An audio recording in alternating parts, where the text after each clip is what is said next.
Ողջունում եմ ձեզ Սիմոնյան Post YouTube-յան ալիքի հարգելի հետևորդներ, այսօր զրուցելու եմ կինոռեժիսոր, իրավապաշտպան Հովհաննես Իշխանյանի հետ, սակայն մինչև մեր զրույցը սկսելը պետք է, ինչպես միշտ, խնդրեմ ձեզ, որպեսզի բաժանորդագրվեք ալիքին, հավանեք տեսանյութը և ցանկության դեպքում գրեք մեկնաբանություն։ Նաև ներքևի հատվածում կա բանկային քարտի թվեր, որ եթե ինչ-որ մեկը ցանկանում է ալիքի զարգացմանը աջակցել, կարող է նաև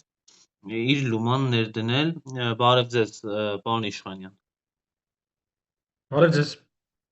Պարոն Իշխանյան, դուք երկար ժամանակ հանրային գործունեություն չէիք ծավալում, կարող ենք իմանալ ինչն էր պատճառը։ Հա, իհարկե, երկու ֆիլմի վրա էի աշխատում միաժամանակ ու ժամանակի բանի համար պարզապես դադարեցել էի հանրային հաղորդակցությունս, գործունեությունս չէի դադարեցել, այլ ինչ-որ բաներ բնականաբար շարունակում էի անել մեր ընդհանուր առաքելության հետ կապված, բայց ուղղակի չէի հասցնի պարզապես անընդհատ հետևել, թե թշնամիները ոնց են մեզ ուզում զբաղեցնել տարբեր բաներով ու չհասցնեի ֆիլմերս անել։ Իսկ ֆիլմերս շուտով արդեն կիմանանք, հա, երբ ցուցադրություններ կլինի և սիրով կսպասեմ, որ միասին նայենք։ Կարծում եմ մեր այս վերջի ժամանակաշրջանի համար կարևոր թեմա, ինձ համար կարևոր են իմ արած գործերն են և իմ մտահոգություններից ու հետաքրքրություններից ա բխում, բնականաբար իմ հարցերի պատասխանները գտել եմ այդ ֆիլմերի միջոցով, բայց կուզեմ նաև կիսվել իմ ազգային ընտանիքիս մյուս անդամների հետ։ Կարելի է իմանալ թեմատիկան։ Հա, իհարկե։ Ուրեմն մի ֆիլմը նկարիչ Աշոտ Ավագյանն է առանցքում, բայց ինքը 2022 թվականին մասնակցում էր Սիսիանի ընտրություններին ու ես այդ ժամանակ այնտեղ նկարում էի ու հենց այդ համընկավ այն ժամանակաշրջանի հետ, երբ որ հարձակվեց Ադրբեջանը, կհիշեք 22 թվականին, Այո, այո։ Ջերմուկ, Սյունիք, այդ խառը հարձակումների շրջաններ ու Ողջ ինքը արևելյան իր ուղղությամբ։ այո, հա, 200-ից ավելի զոհ ունեցանք, կանանց մասնատեցին ադրբեջանցիները և այնտեղ մենք Սիսիանում տեսնում ենք, թե ինչպես են այրվում մեր սարերը ու ադրբեջանցիները առաջ խաղացում ունեցան, Ուխտասարի ժայռապատկերները գրավեցին, Իշխանասարը գրավեցին ու իսկ Ուխտասարի ժայռապատկերները Աշոտ Ավագյանի այդ վերջի շրջանի հիմնական թեման էր, հա, կտավին հանձնելու ու բացի դրանից իր ամբողջ քարոզարշավը հիմնված էր անվտանգության վրա ու համընկավ, հա, զուգադիպեց, որ փաստորեն ինքը ամեն օր խոսում էր անվտանգությունից, մեկ էլ Ադրբեջանը հարձակվեց։ Այդ ընթացքում մենք նաև տեսնում ենք Սիսիական ջոկատը համախմբվում է, որպեսզի զենք փորձի հայթայթել, բայց չեն տալիս զենք, որ գնա զինվորներին և հայրենիքը պաշտպանի, ինչպես նաև նույն ժամանակահատվածում Աշոտ Մինասյանի դատն էր ընթանում, հիմա նա, գիտեք, կալանավորված է ու շատ տենց պարադոքսալ և զավեշտական էր, հա, որ մի կողմից Ադրբեջանը հարձակվում է, իսկ սեպտեմբերի 13-ին մենք փաստորեն Սիսիանից Գորիս էինք գնում այդ ռմբակոծությունների տակով Աշոտ Մինասյանի դատին, ով գիտենք, որ իր ջոկատով գրեթե բոլոր ազատագրման մարտերում մասնակցել է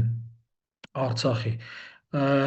Մի խոսքով, իսկ ֆիլմը ավելի տենց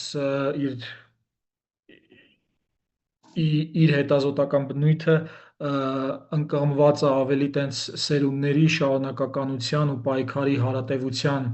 հիման վրա, հա, այդ ավելի շատ չբացեմ, ֆիլմը նայելուց կփորձենք հասկանալ, թե որտեղ է այդ գաղտնիքները, իսկ մյուս ֆիլմը, որը Հայաքվեի հետ ենք արել, ինքը փաստորեն այս ադրբեջանցիների վերաբնակեցման թեմայով է, ուսանողի հետ եմ արել թատերականից, Սուրեն Բելյանի, ով փաստորեն ինքն էր հետազոտում հենց այդ թեման, ինքը կա ֆիլմում եւ ինքը փորձում է բացահայտել, թե ինչ է նշանակում ի վերջո ադրբեջանցիների հետ համակեցություն, արդյոք դա հնարավոր է, թե չի հնարավոր չէ, ու դրա համար ինքը փնտրում է եւ գտնում է ընտանիքներ, որոնք մի քանի անգամ են բռնագաղթել, այսինքն մի անգամ 80-ականներին են բռնագաղթել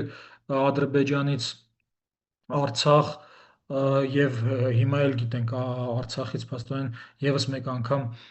տներից զրկվել են։ Ֆիլմը բավական երաժշտական է, որովհետեւ մեր հերոսներից մեկը Ջուլիետա Արոստամյանը ինքը Շուշիի հեղինակային ակումբի հիմնադիր էր ու իր երգերը ոնց որ այդ ֆիլմը տանող այդ անիվներն են, հա, ֆիլմի, ինչպես նաև մենք ունենք մյուս ընտանիքը, Մնացական Ազիզյանի ընտանիքը, ով լրագրող է եղել ու Սումգայիթի ջարդերի ժամանակ, դա ինքը Բաքվի Նախիջևանից է արմատներով, բայց Սումգայիթի ջարդերի ժամանակ Բաքվում էր ու ձայնագրել է տասնյակ ընտանիքների, որոնք փաստորեն վերապրել էին այդ եղեռնը։ Ինչպես նաև ունենք տեսարաններ, որ մեր հերոսը եւ համառեժիսորը մեկնում է Ամասիա, որտեղ, ինչպես գիտենք, վերջերս մի ադրբեջանցի էր գնացել ու ես հիմա իրենց մոտ գիտենք տրենդ է դարել, որ գան Հայաստան ու փորձեն խաղաղ դիվերսիաներ անեն։ Եթե Արցախի ժամանակ ռազմական դիվերսիաներ էին անում, հիմա տենց խաղաղ դիվերսիաներ են անում, բնականաբար գիտենք ում օժանդակությամբ, քաղաքացիական պայմանագրի, քանի որ նրանք են, որ հովանավորում են այդ անվտանգությունը այդ իրադարձությունների, բայց Ամասիայում էլ շատ հետաքրքիր պատկեր ենք ստացել, որը ինչ ինչ որտեղ կարող է նաև ցնցող լինի, թե ինչի պետք է այդպես լինի։ Էլի չեմ ուզում շատ բացեմ փակագծերը, ֆիլմի պրեմիերան հուսով եմ ապրիլին կկայանա, հիմա տենց տեխնիկական աշխատանքների վրա եմ եւ տեղյակ կպահեմ, կգնանք կնայենք։ Մեծ սիրով, պարոն Իշխանյան, դուք ձեր խոսքում հիշեցիք Սիսական ջոկատի հրամանատար Աշոտ Մինասյանին։ Ես Աշոտ Մինասյանի գործունեությանը հետևելով կարող եմ ասել, որ ինքը ինտելեկտուալ մարդ է, բացի ռազմական, ուրեմն իր անցած ճանապարհը։ Ինչու եմ սա ասում, որովհետև քաղաքացիական պայմանագիր կուսակցության խմբակցության պատգամավոր Անդրանիկ Քոչարյանը, պատասխանելով հարցին, թե ինչու իր որդին չի ծառայել, ասաց, որ եթե դուք էլ ունենայիք նրա գիտելիքները, չէիք ծառայի եւ իր տղան մեջբերեմ բարձրակարգ մարդ է։ Սա Անդրանիկ Քոչարյանը, ի դեպ հանուն արդարության ասեմ, որ այսօր ներողություն է խնդրել իր այդ ասացի հետ կապված, բայց նաև տեսանք, որ օրինակ Անահիտ Ավանեսյանը դատապարտել էր դա։ Սա Անդրանիկ Քոչարյանի անզգուշությունն էր, կամ գուցե Անդրանիկ Քոչարյանի իրապես այդպես է մտածում, որ ով բանակում ծառայում է բարձրակարգ չէ, թե սա քաղաքացիական պայմանագիր կուսակցության մոտեցումն է բանակում ծառայողներին ու ծառայածներին։ Շատ մեծ հարց եք բարձրացնում տարբեր ճյուղավորումների ու նախ շնորհակալ եմ այդ հարցը նաև կապելով Աշոտ Մինասյանի հետ երկար պիտի խոսեմ, եթե կարելի է։ Նախ սկսենք հենց Սիսական ջոկատից։ Սիսական ջոկատը հենց առանձնանում էր նրանով, որ այնտեղ բանաստեղծներ էին, նկարիչներ էին, գիտնականներ էին, այսինքն այդ այն սերուցքներ, որը այդ մտավոր սերուցքներ եւ այդ մտավոր սերուցքը աշխատավոր ժողովրդի հետ էր համախմբվել ու դրա համար տենց մեծ հաջողություններ էին նաև ունենում։ Իդեպ չմոռանանք նաև Աշոտ Մինասյանի եղբայրը Աղվան Մինասյանն էր այդ ջոկատից, ով զոհվել է Արցախյան պատերազմում ու բանաստեղծ էր նույնպես խորհուրդ կտամ մեր լսողներին անպայման ընթերցեն, շատ հետաքրքիր բանաստեղծություններ ունի ու հենց մարտի դաշտում գտնվելու մասին, թշնամու դիմաց գտնվելու մասին բանաստեղծություններ ու հենց իմ օրինակ այս ֆիլմը, որ արել եմ, այդ միտքը կա հենց մեջը, որ փաստորեն մենք մի կողմից ունենք այդ մտավորը եւ մյուս կողմից ռազմիկը, այսինքն ըստ էության հատկապես արվեստի ոլորտում թվում է, թե սրանք իրար հակադիր բաներ են, հա, որտեղ արվեստը ավելի ձգտում է ազատության, երևակայության ընդլայնման, ինչ ուզի անելուն, իսկ մարտիկը ավելի շատ պարփակված է այդ կարգ ու կանոնի, դիսցիպլինայի, հա, հիերարխիկ հարաբերությունների, ազատության սահմանափակման վրա։ Ու Աշոտ Ավագյանի եւ Աշոտ Մինասյանի այդ մարմինները, գոյությունը հենց կապվում է այդ երկուսի սիմբիոզի հետ, ու շատ հետաքրքիր մի զուգադիպություն գտա իմ ֆիլմում, որը կապեցի հենց այս գաղափարի հետ, ուրեմն ֆիլմումս գիշերը կասկածում են, որ երկնքում դրոն են տեսնում ու մի լարված իրավիճակ է տեղի ունենում, որ մտածում են երկնքում դրոն է, այնտեղ մեկը ասում է չէ, աստղ է, մյուսը ասում է չէ, դրոն է, ու հետո այդ ծրագիր կա, ծրագրով նայում են, հայտնաբերում են, որ չէ, իրականում բան է, աստղ է, ու այդ աստղի անունն էլ Ալֆերացա, որը նաև իմ ֆիլմի անունը ստացավ, ֆիլմի անվանած մասը, ուրեմն Ալֆերացը մի աստղ է, որ մենք նայում ենք, ինքը այստեղից մի աստղ է երևում, բայց ինքը իրականում երկու աստղ է։ Ու սա կապվեց հենց այդ իմ ֆիլմի այդ փիլիսոփայության հետ, հա, որ մի մարմնում երկու սկիզբ գոյություն ունի եւ մարտիկի ու արվեստագետի սկիզբ է։ Եվ այս պարագայում ինքը ավելի արդյունավետ է դառնում։ Ավելի արդյունավետ է դառնում, որովհետեւ ինքը զենքը ձերքին լինելը մտավոր է ընկալում։ Ոչ թե զուտ ընկալում է որպես Հրամանի հրաման, կատարում։ այլ հա, հրամանի կատարում, այլ ընկալում է որպես շարունակականություն եւ ընկալում է որպես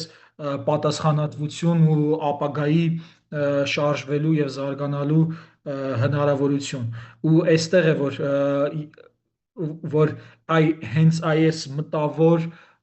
գեներալների եւ ռազմական էլիտայի պակասը զգացնել տվեց 2020 թվականից հետո, որովհետեւ եթե գերակշռող մասը լիներ այս էլիտան, բնականաբար Նիկոլ Փաշինյանի կինը ոչ թե բունկերում կհաներ գեներալի, այլ գեներալը կհաներ բունկերից Նիկոլ Փաշինյանի քաղաքացիական ամուսնական կնոջը։ Մյուս զուգադիպությունը այս Անդրանիկ Քոչարյանի ասած այն է, որ հենց հիմա ես կարդում եմ Սուվորովի բանի մասին գրիքը, Սուվորովը գիտենք, հա, բան է, այդ հրամանատարը, որը գրեթե չէ, ընդհանրապես պարտություն չի կրել ու 1700-ականներին թուրքերին էր ջարդում։ Ու հենց Սուվորովը հենց այն հրամանատարներից էր, որը ինքը անընդհատ ինքնակրթությամբ էր զբաղվում, անընդհատ կարդում էր, անընդհատ սովորում էր եւ բնականաբար ոչ միայն ռազմարվեստ, այլ ինչ պատահի ընդհուպ մինչև անտիկ փիլիսոփայություն։ Իսկ մեր պարագայում վերադառնալով այս Արցախը հանձնած խմբավորման ավագ սերնդի ներկայացուցչին, սա հասկանալի է, որ ինքը Նիկոլ Փաշինյանի ստեղծված մարդը չի, հա, սա հետ սովետական անկախ Հայաստանի ստեղծված մարդն է, չէ՞ որ Անդրանիկ Քոչարյանը նախկինների նախկինն է։ Ու եկեք չմոռանանք, որ իմ սերնդից շատերը փողով ազատվում էին բանակից կամ փող էին տալիս, որ լավ տեղ ընկնեն ու ի հակադրություն Արցախի, հա, Արցախում հակառակն էր, եթե ասենք ինչ որ մեկը ծառայած չէր, կարող է նույնիսկ աղջիկ չտային։ Այս հակադիր բևեռներն էին։ Ու բնականաբար Անդրանիկ Քոչարյանը ինքը ոչ թե որպես Անդրանիկ Քոչարյան է դա արտահայտել, այլ ինքը դա արտահայտել է որպես հետ սովետական Հայաստանում կերտված մի մարդ, չէ՞ որ նախկինում էլ մենք գիտենք, որ բազմաթիվ մարդիկ, որոնք ոչ ծառայել էին, ոչ բան, բայց բարձր պաշտոններ էին զբաղեցնում եւ այդ արդարությունը վերացել էր ու հարուստներն էլ իրենց երեխաներին ազատում էին բանակից եւ այլն եւ այլն։ Այսինքն բանակը դարձել էր աղքատների տանենք, թող աղքատները կռվեն, աղքատները մեռնեն, հետո աղքատներին բան կանենք, կհերոսացնենք կամ չենք հերոսացնի։ Հետո 2020 թվականին ի վերջո տեսանք, հա, ինչ էր իրենից ներկայացնում։ Եվ 2020 թվականից հետո եւս, այսինքն 3 տարի անընդմեջ Նիկոլ Փաշինյանը եւ քաղաքացիական պայմանագիրը հանձնում էր Արցախը, ել չեմ ասում 44 օրյայի ժամանակ, որ բնականաբար գեներալները ներսից տեսնում էին ինչ էր կատարվում, բայց դա չկանխվեց եւ այդ չկանխվեց, որովհետեւ Անդրանիկ Քոչարյանի մտածողությունը ինքը դարձել էր որպես մար։ Օրինակ հիմա ես հետևում եմ, ասենք, տարբեր երկրների, որտեղ թագավորություն կա, օրինակ Իսպանիայի, հա, հիմա Իսպանիայի արքայազնը տարիներ շարունակ բանակում ծառայություն է անցել։ Եվ այդպես պետք է լինի։ Պետք է առաջնորդը առաջինը լավագույնս տիրապետի այդ բանակային կանոններին։ Այսինքն արքայադուստրը Իսպանիայի, որը պոլիգլոտ է նաև բազմաթիվ լեզուներ գիտի, հա, Անդրանիկ Քոչարյանի տղայից վատն է կամ մնացածի տղաներից եւ աղջիկներից։ Եվ հետագա Հայաստանում արդար եւ ուժեղ եւ աշխարհին օգուտ տվող Հայաստանում բնականաբար հայերը պետք է լինեն, ասենք, Աշոտ Մինասյանի, Աշոտ Ավագյանի, Մոնթե Մելքոնյանը չմոռանանք, հա, որ շատ զարգացած բանի համալսարան, Բերկլիի համալսարանում էր, չէ՞ սովորում, եթե չեմ սխալվում, մարդ էր, հա։ Եվ եթե նայենք բոլոր լավագույն հրամանատարները եւ զինվորականները, իրենք այդ սիմբիոզն են մտավորի եւ մարտիկի։ Իսկ եթե Անդրանիկ Քոչարյանի տղան միայն մտավորի արժանիք ունի, կներեք, բայց իր միտքը, իր մտավորականությունը երբևէ ինձ օգուտ չի տվել, հա։ Ես զրկվել եմ իմ հայրենիքից, իսկ որտեղ է նրա տղան, ինչի՞ սա պետք որ նա մտավոր է։ Իսկ Աշոտ Մինասյանը ինձ հայրենիք էր տվել, չէ՞, օրինակ ասենք, ես 12000 քառակուսի կիլոմետր ավել տարածք ունեի առանց վիզայի, առանց բաների այդ հսկիչ անցագրային կետերի անցնելու, այդ մարդկանց շնորհիվ։ Իսկ Անդրանիկ Քոչարյանի տղայի շնորհիվ ինչ որ բան ա եղել, ինձ եւ իմ ընտանիքի, ազգային ընտանիքի անդամներին օգուտ ա եղել կամ երկիր մոլորակին, իհարկե ոչ։ Պարոն Իշխանյան, դուք Նիկոլ Փաշինյանի այսպես կոչված հակաեկեղեցական պայքարին ընդվզող անձանցից մեկն եք եւ Նիկոլ Փաշինյանի այս արշավը նոր հորիզոններ է նվաճել, հասել է մինչև այն աստիճանի, որ Գարեգին Բ ամենայն հայոց կաթողիկոսին հեռացնելը տեղ է գտել նրանց նախընտրական ծրագրում։ Ինչպես կարող եք սա մեկնաբանել։ Առհասարակ Նիկոլ Փաշինյանին պետք է ոչ միայն դիտարկել որպես Հայաստանի տարածքում գոյություն ունեցող երևույթ, նրան պետք է դիտարկել որպես աշխարհի կարգուկանոնի քանդման կոնստրուկտ։ Հա, եթե օրինակ ասենք Պաղեստինում դաժան ցեղասպանություն է իրականացվում, եթե ասենք Կնեսետում Իսրայելի խորհրդարանում մահապատիժ են վերականգնում միայն մեկ էթնիկ, հերիք չի վերականգնում են, հələ մի հատ էլ խտրական մահապատիժ են վերականգնում միայն մեկ էթնիկ խմբի հանդեպ, պաղեստինցիների հանդեպ, այսինքն ամբողջ քաղաքակիրթ աշխարհին դեմ գնալով, եթե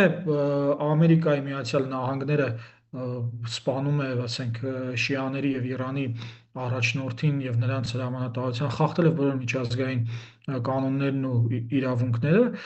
Նիկոլ Փաշինյանին պետք է դիտարկել հենց այս կոնստրուկտի մեջ։ Հիմա աշխարհում շատերը ասում են Արևմուտք, Ռուսաստան այդ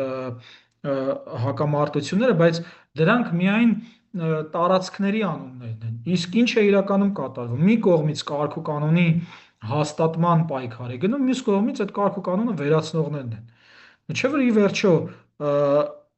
այն ինչ որ անում է Ամերիկայի Միացյալ Նահանգները, կամ ասենք վերցնենք թեկուզ հենց Եվրոմիությունը օժանդակեց Նիկոլ Փաշինյանին, որպեսզի Արցախը հանձնի Ադրբեջանին։ Եվրոմիությունը, որը ժողովրդավարության առաջամարտիկներ, սփռողներ, օժանդակեց, որպեսզի 12000 քառակուսի կիլոմետր ժողովրդավար տարածքը հանձնվի բռնապետական երկրին։ Այսինքն ինքը իր կարգը խախտեց։ Ինչպես դուք եք նշել ձեր հոդվածում, Արցախում 5 նախագահ է, չէ՞, փոխվել։ Արցախում 5 նախագահ է փոխվել։ Ազգային փոքրամասնություններ կային, որոնց իրավունքները պաշտպանված էին։ Արցախում դատական, օրենսդիր, գործադիր իշխանությունները տարանջատված էին։ Չէ՞ որ Արցախի խորհրդարանում բազմաթիվ կուսակցություններ, ուժեր, խմբակցություններ կային։ Իսկ Ադրբեջանում 30 տարի է մի ընտանիքը ղեկավարում այդ երկիրը, ամբողջ ընդդիմադիր դաշտը վերացված է,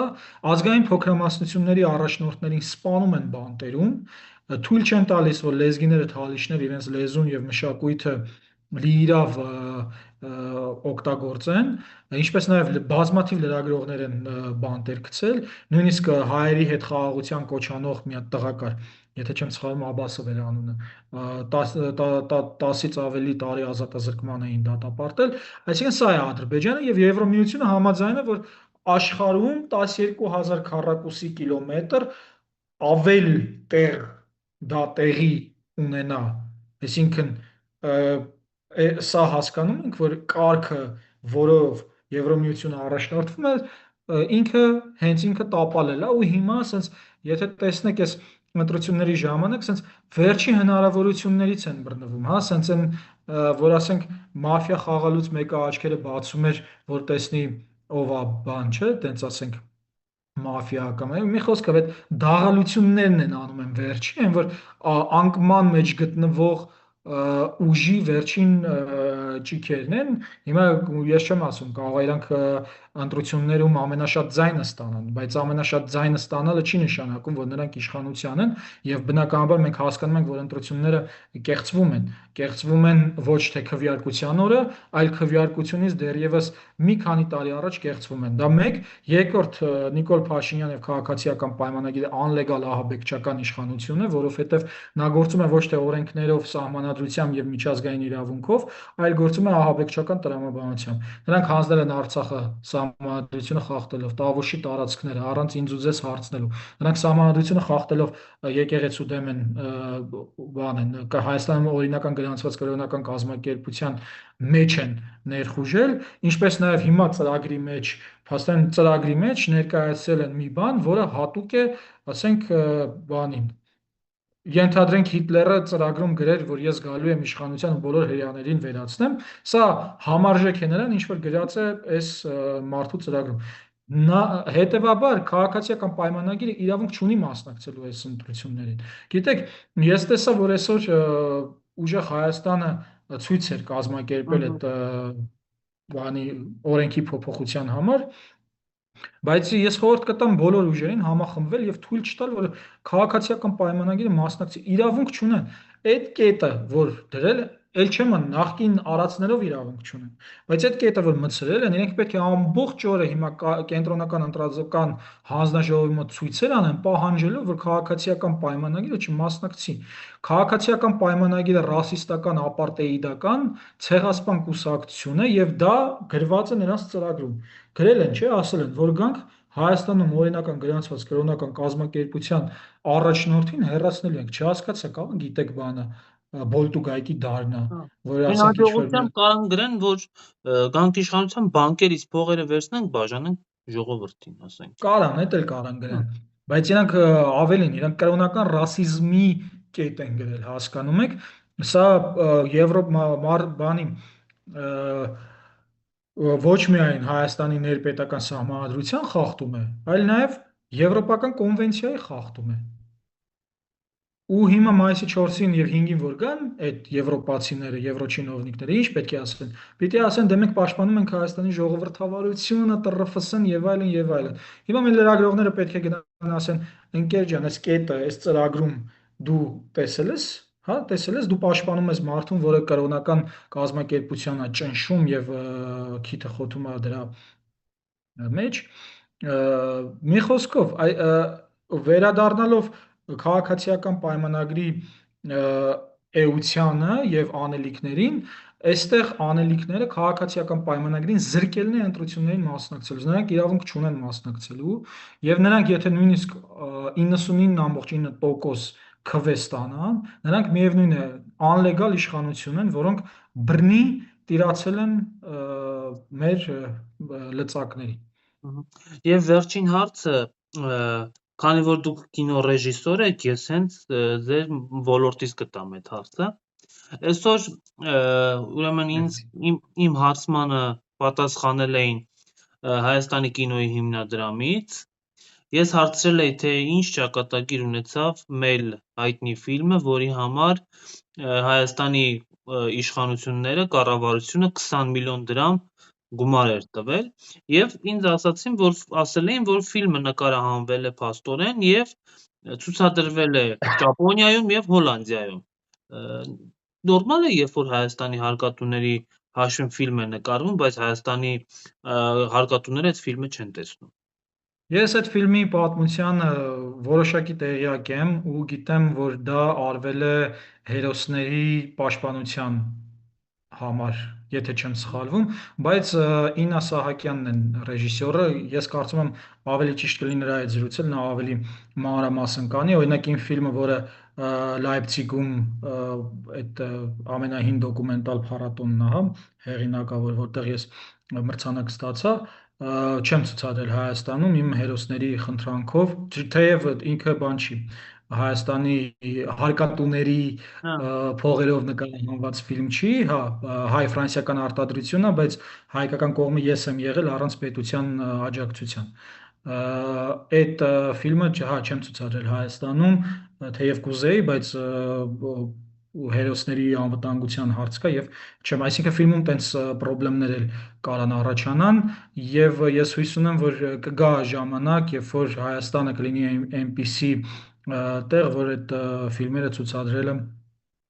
խնդիր չի լինի։ Իսկ իդեպ, քանի որ Իննա Սահակյանից խոսեցինք, հիմա ավելի ակտուալ թեմա կա, որի մասին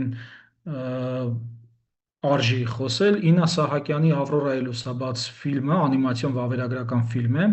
Հայոց ցեղասպանության մասին, Ավրորա Մարտիկանյանի մասին է։ Ավրորա Մարտիկանյանը ինքը չմշկածակից էր, իմիջիայլոց իմ մեծ տատիկս էլ է չմշկածակից, ու երբ որ Ամերիկայում էր հայտնվել, վերապրելով ցեղասպանությունը, այնտեղ առաջին ցեղասպանության մասին առաջին ֆիլմը հենց իր մասին են նկարել, ու Իննա Սահակյանը ոնց որ անիմացիայի ու արխիվային կադրերի միջոցով այդ պատմությունն էր պատմել, թե ոնց է տեղի ունեցել, նրա ճակատագիրը ոնց է զարգացել ու այդ ֆիլմը ոնց են նկարահանել եւ այլն։ Ու այդ ֆիլմը ցուցադրել էին Դիարբեքիրում, Հիլատ Ակսոյի անունով մի կին կա, որը փառատոների եւ ֆիլմերի ցուցադրմամբ է զբաղվում, եւ նրան Դիարբեքիրում դատարան էին տարել այդ թուրքական հայտնի 301-րդ հոդվածով, հա, այդ թուրք ազգին վիրավորելու համար։ Պատկերացնում եք, փաստորեն մարդը հայկական ֆիլմ էր ցուցադրել, նույնիսկ ինքը չի նկարել, ու իրան քաշ էին տվել դատարան, 3 նիստը տեղի ունեցել ապրիլի 6-ին, թու դատարանը նրան ազատ է արձակել, բան չի արել, մի խոսքով արդարացրել է, բայց պետք է հասկանանք, հա, երբ որ մենք խոսում ենք Նիկոլ Փաշինյանի իշխանության մասին, մենք պիտի հասկանանք, որ Նիկոլ Փաշինյանը մեզ հետ վարվում է Թուրքիայի 301-րդ հոդվածով։ Այն, ինչ մենք օգտագործում ենք այստեղ, օրինակ Արցախի դրոշ եւ այլն, բանես եկեղեցին, այս ամեն ինչը ինքը արվում է Թուրքիայի 301-րդ հոդվածի տրամաբանությամբ։ Հայաստանում գործում է Թուրքիայի 301-րդ հոդվածը թուրքականությունը վիրավորելը։ Մենք հայերս պետք է հասնենք նրան, որպեսզի Թուրքիայում 301-րդ հոդվածով այլևս ոչ քրդերը, ոչ հայերը, ոչ թուրք մտավորականները, ինչպես գիտենք, Հրանտ Դինքն ու Օրհան Փամուկը եւս Նոբելյան մրցանակակիր Օրհան Փամուկը եւս դատապարտվել էին այս հոդվածով, որ 301-րդ հոդվածով այդ պետությունում այլևս չիրականացնեն հետապնդումներ։ Սա նաև լավ առիթ էր այդ մեյլի հարցը նաև կապելու այս Ավրորայի լուսաբացը, եթե մեզ լսողները չեն տեսել Ավրորայի լուսաբացը, խորհուրդ կտամ անպայման նայել, շատ թե տեխնիկապես է լավ արված, թե կառուցվածքային իմաստով բավական հաջողված աշխատանք է։ Շատ լավ, շնորհակալ եմ զրույցի համար։ Ես էլ եմ շնորհակալ։ Ստեսություն։ Կհանդիպենք։